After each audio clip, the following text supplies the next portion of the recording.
Hello all, this is Ashwin again. Welcome back to my series of tutorials on OpenCV 3 and Python 3. So in the last video we saw how to implement adaptive thresholding, and we also saw a couple of types, mean thresholding as well as Gaussian adaptive thresholding. So in this video, this is going to be the last video in the thresholding section, and in this video we are going to see how to implement the thresholding algorithms on a live video.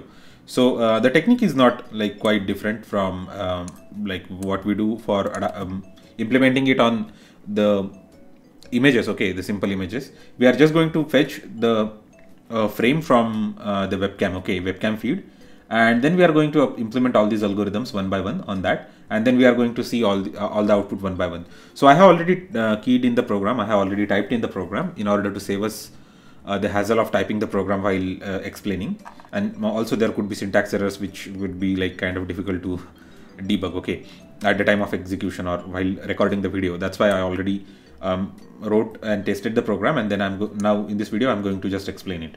So these first two lines of within this main function, they just go here we are just using CV2, okay, we are just importing OpenCV, and as we know that Matplotlib is not the right is not the most appropriate platform to show the live video. We are just using the CV2's internal functionality. We are not even using any numerical operations. That's why we haven't even imported NumPy. So here we are creating a window named as preview, and then we are creating an object for capturing the video from camera number 0. So it is my usual Logitech webcam.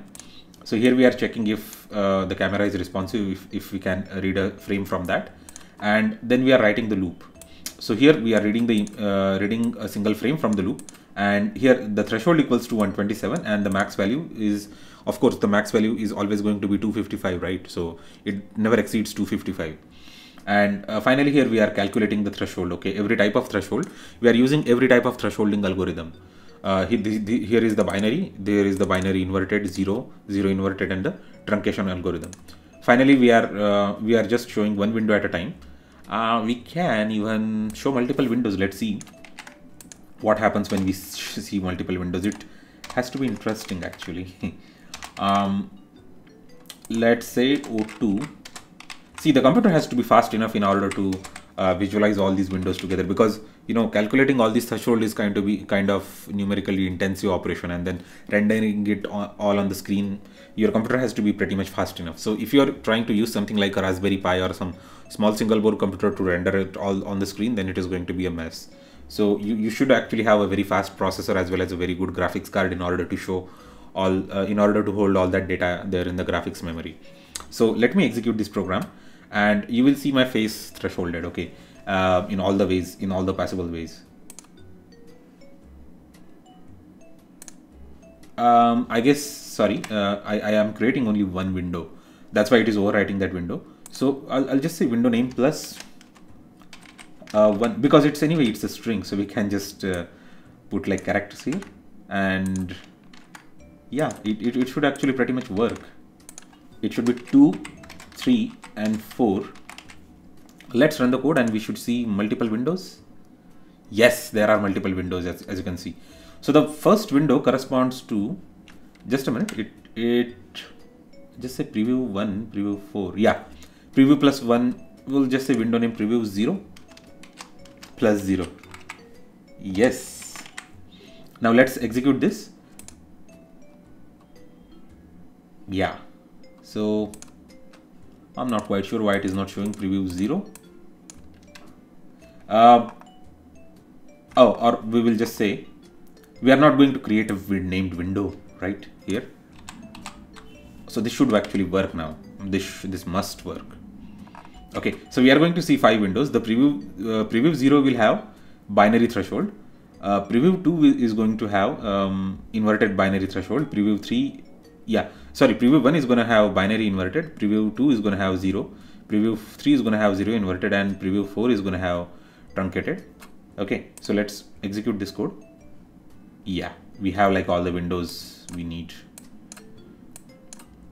So this is binary inverted, or we can even do much better in this regard, right? Window name, we can just go ahead and keep the real algorithm names, right? Binary. Okay, in order to like avoid the, again we will have to correlate with the window name and the algorithm, right? We will just go ahead and say binary inverted, BINARYINV.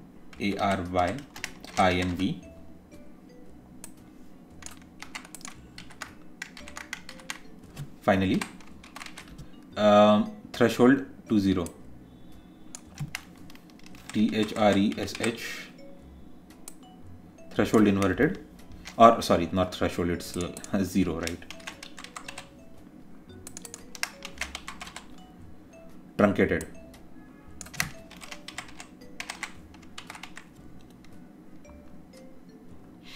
And we will just say window name of, we are using a list, right? 0,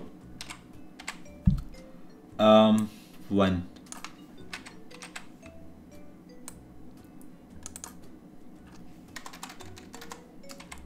2, 3, 4. Fine. So this is probably going to show us the all the windows. Okay, it is probably going to render all the windows, and let's see if it works. Yes, this works very well. So here we can see the binary. Okay, so this is me, my face, my hand. Okay, talk to my hand, and let's check the 0, right? So this is the 0, 20. Okay, so this is 20 algorithm, and this is like binary truncation.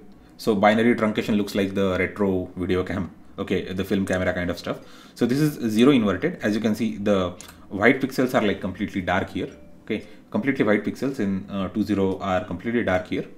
And finally, we have this binary inverted. Okay, so this is the inversion of the binary truncation. Okay, sorry, this is the inversion of the binary thresholding. So we have like 5 windows. So let me put all these windows one by one. Is it possible to show all the windows with the limited screen size? I'm not quite sure. Yeah. So this is how we can use. We can have actually a small mini project to apply the thresholding on apply the all sorts of thresholding on this images on the color image, okay, or color video feed from the webcam. So if you have like more outrageous ideas how we can do this, okay, like probably you might want to try Otsu's thresholding, right? You can implement all these ideas by yourself, and let me know all these ideas in the comment section. Thanks a lot.